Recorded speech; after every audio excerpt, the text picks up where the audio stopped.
Magandang araw po mga kapuso. Welcome to iListen. Alam niyo ba na sa buong mundo, mahigit 2 bilyong katao ang hindi nakakakita o may problema sa paningin. Dito sa Pilipinas, kada 5 minuto, every 5 minutes, may isang Pilipinong nawawalan ng paningin. At hindi lahat sila ay ipinanganak na bulag. Ang marami sa kanila nagkaroon na lang ng problema o tuluyan na lamang nabulag nung sila'y tumanda na. Ang kasama ko ngayon dito ay isang huwaran ng lahat ng mga may problema sa paningin kasi hindi siya pinanganak na bulag, pero siya ang naging daan para makakita ng liwanag ang marami pang katulad niya. Welcome po to iListen, Ma'am Jo. Hello po. Hi. Hi. Thank you so much. Tama. My favorite. Salamat po, Ma'am Jo. Ma'am Jo, totoo po ba na hindi po kayo pinanganak na bulag? Hindi po kayo, nakakakita po kayo nung bata kayo? Yes. Kumbaga, later years na lang nangyari po iyan. Actually, early years ay meron na diagnose. Hindi pa ako diagnose, kundi yung parang lang sa mga optometrist na sukat ng grado. So, I was in kinder then when diagnosed na malabo yung mata ko, may problem. So, parang every 6 months, taas ng taas yung grado. Pero hindi siya nadadiagnose. Talagang hindi nyo inisip na mabubulag kayo eventually? Hindi.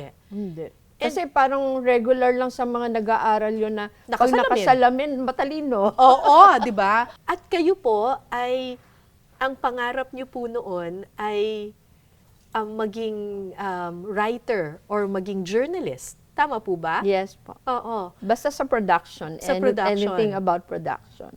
At ang kinuha niyo po sa college ay AB Mass Communication. Mass Communication. Nasubukan niyo po bang magtrabaho sa telebisyon? Yes. Oo. Nag-OJT na ako, tapos dire-diretso na yon. Wow, nag-OJT pa lang kayo sa isang TV station. Tapos dire-diretso Tinanggap na na. Siguro ang galing ninyong estudyante. Sa IBC 13. Yes po. Ano po ang trabaho ninyo doon? Production assistant, tapos pagka may mga tapings na kailangan ng estudyante, may extra din. Pagka kailangan ng mga naubusan ng segment writers, pumapasok din kami. Kumbaga, freelance all around. Correct. Yan, lahat yan. Anniversary, big time ng palabas ni Inday Badiday sa Celebrity Sports Plaza. Punta kayo doon. Kumbaga, ganon yung naging... So, lumabas ka na rin sa TV? Talaga? Ganon yung namin, naging buhay ko dati. Oo. Tapos, kailan po nangyari yung pagkabulag? Ang sakit ng ulo ko palagi. Sabi ko, baka lang yon yung because of stress. Kasi yung halos hindi na ako umuwi eh. That time, shooting dito, kinabukasan, todas naman, kinabukasan. Kumbaga, parang dire-diretso. Pero kaya yun ang sabi ko, baka na lang ako na stress. Tapos, that time, Yossi girl din ako. Kasi di ba pag nandun ka sa ganung parang kala mo yun, yung pang-tanggal stress, yung pag-Yossi. Yossi. Tapos, may mga rainbows dun sa mga spotlights, may mga rainbows. May nakikita kayong rainbow? Lahat ng ilaw, lahat, anything, maliit, malaki, lahat may rainbow. Tinitingnan ko ngayon yung mga ilaw, wala naman po akong nakikitang rainbow ngayon. Oo. Pero kayo po nung time na yun, parang laging may rainbow. Kasi that time, naka-contact lens ako eh. Oo. Kasi syempre, nung after high school, college na, ayoko na nung may nakabara, tsaka para maligawan ba? Kasi ang kapal ng grado ng mata ko, 1,200. Oh my gosh, okay. Para akong naka-magnifying glass na imagine mo yung ang kapal nung lens. So, nag-contact lens kayo? Oo, nag-contact lens ako. Para mas pretty? Kasi para, di ba, pagka nagtitaping tayong ganyan. So, natutuyuan pala yung, dapat yun inaalagaan mo sa eye drop din. Ano pong sinabi sa inyo ng doktor? Glaucoma, tapos parang kumbaga sa 1,000 case na ako yung nag-iisa.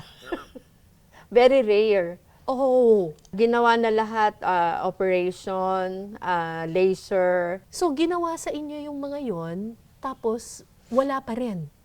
Wala. I-describe niyo po sa akin, paano po nangyari? Unti-unti po bang lumabo yung paningin or bigla na lang totally nawala? Yung nung nagpunta ko sa Opta, yung palang left eye ko, hindi na nakakakita. hindi ko namalayan yung akala ko parang normal lang na ganon kasi busy-busy ako. Oo. So, nung sinabi sa akin na hindi na nakakakita, parang doon ako nagkaroon na realization. Sinubukan kong gano'n, ipikit, oo nga, talagang hindi na pala. So, yun yung turning point na wala na akong choice, kundi kailangan ko umalis. Alis ako doon sa trabaho ko.